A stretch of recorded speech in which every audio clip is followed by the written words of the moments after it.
Estamos de volta com Pensamento Jurídico, uma produção da Amages. Participe de nosso programa pelo e-mail pensamento@amages.com.br, pensamento@amages.com.br. Hoje estamos discutindo os efeitos da globalização sobre o mundo do direito. O nosso entrevistado é o juiz Marcelo Cavalcante Piragibe Magalhães, da Vara da Fazenda Pública e Autarquias Estaduais da comarca de Juiz de Fora, na Zona da Mata Mineira. No mês passado, ele participou do primeiro Congresso Internacional realizado pela MB no Canadá. E também, no ano passado, ele participou de outro congresso também internacional nos Estados Unidos, promovido desta vez pela Escola Judicial Desembargador Edésio Fernandes, a EJF, aqui de Minas Gerais. Doutor Marcelo, então a gente estava falando há pouco, o senhor também é magistrado há 15 anos, como a gente já havia conversado aqui, passou por 4 comarcas, Mar de Espanha, Bicas, São João Nepomuceno e Juiz de Fora, onde ele está atualmente. Doutor Marcelo, a questão da globalização, como que ficam as realidades locais, as culturas de cada país diante desse impacto? Essa é uma situação realmente que não tem volta, né? Tem um autor, Luiz de Ferrajoli, que ele escreveu um livro sobre a soberania. Ele diz que a soberania já não existe naquele contexto de Estado completamente soberano, depois da Revolução Francesa e principalmente das cartas todas. Mas hoje em dia, acredita-se que essa globalização é um feito que não tem volta. O próprio Canadá, a jurisprudência dele é feita globalizada. Ele pega os precedentes da Austrália, do país de Gales, da Inglaterra. Quando ele vai julgar, ele não pega só do Canadá, ele pega de outros países. Você vê que há uma tendência a ampliar o leque de busca de solução. Uma postura correta, até humilde de buscar novos conhecimentos. Novos conhecimentos, mas o que não é muito comum em outros. Normalmente a gente tem uma cultura local, um judiciário local, você pega precedente no mesmo local. O Canadá tem essa característica. E o Ferrajoli diz que desde Kant, passando por Kelsen, já existe essa visão de um mundo globalizado, de uma jurisdição global. O que o Ferrajoli acha é que deveria ter as declarações de direitos não fossem só declarações, passassem a ter uma efetividade. E para isso teria que mudar alguns mecanismos. A Constituição, por exemplo, teria que ser mudada para se adaptar a essa abertura? Isso ele chama de Constituição Mundial. Ele chama de Constituição Mundial. Teria que mudar algumas coisas na Constituição de Haia, por exemplo, porque no direito de Haia você tem a faculdade de querer ser julgado pela AIA, não sei que isso é uma coisa mais obrigatória. Você pode ser signatário de um tratado internacional, por exemplo? Porque os tratados são todos assim enunciados, declarações, não têm uma efetividade, né? Ele acha que isso, o Ferrajoli, ele acha que a tendência mundial é caminhar para isso, é ter uma Constituição mundial. E ainda que a gente resista, assuntos como o meio ambiente, por exemplo, afeta igualmente todos os países. Afeta. Eu acho que o Brasil vai ter um papel assim impressionante nessa questão da globalização. Você vê que há uma tendência já na mentalidade nossa de dar um valor para esse tipo de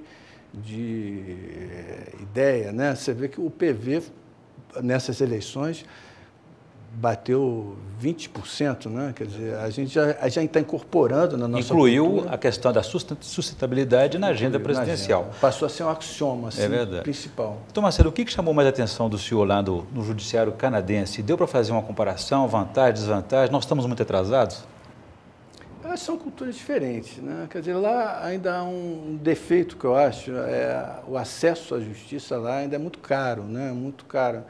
As pessoas evitam. Mas, por outro lado, eles conseguiram tribunais administrativos em grande quantidade. Então, pouca coisa, quer dizer, em relação ao Brasil, chega ao judiciário. O judiciário já tem essa tendência a trazer tudo para si, né? A judicialização aqui é maior do que lá? É muito maior. Aqui a gente abarca tudo. Há uma tendência até a diminuir isso, como foi que ocorreu com a lei do divórcio. Muita coisa está passando para a área administrativa. Qualquer probleminha, qualquer briga de vizinho, até confronto de poderes, vai parar no Supremo Tribunal Federal, no Judiciário aqui, no Brasil. No Brasil. Nos Estados Unidos, é obrigatório ter uma composição antes de se ingressar em juízo, para muitos casos. Eles obrigam que você vá para uma Câmara de mediadores, de compositores, para tentar não chegar ao judiciário, né? Quer dizer que aqui ficou hipertrofiado o judiciário, eu acho, em relação às demandas que nos chegam. Tudo se leva ao judiciário, né?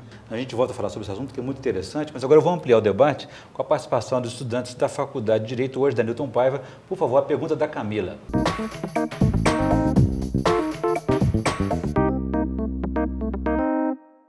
Considerando que o acesso à justiça é um elemento essencial para a concretização da democracia, gostaria de saber se há outra experiência mundial, como a brasileira, que garanta aos mais necessitados o acesso à justiça gratuitamente e serviços como, por exemplo, o da Defensoria Pública. O Brasil está dando também um exemplo em relação ao mundo nessa questão da Defensoria Pública.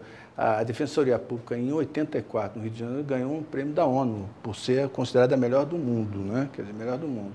Hoje em dia, a gente vê aqui em Minas, por exemplo, houve uma melhora assim, impressionante da Defensoria e desse acesso à justiça. Os juizados especiais também estão abarcando um número de demandas enormes, é gratuito e tem tido um retorno muito grande para os jurisdicionados. Havia uma demanda contida durante um tempo atrás que agora se abriu. A gente está falando agora há pouco que há até um excesso de pleitos de pequena monta no judiciário. Poderia ter um tribunal paralelo, etc., para diminuir essas causas. Eu acho que dificilmente esse acesso está chegando nos patamares do Brasil. Pelo menos a Defensoria houve um grande avanço, principalmente depois da Constituição de 1988, que deu um espaço maior à Defensoria.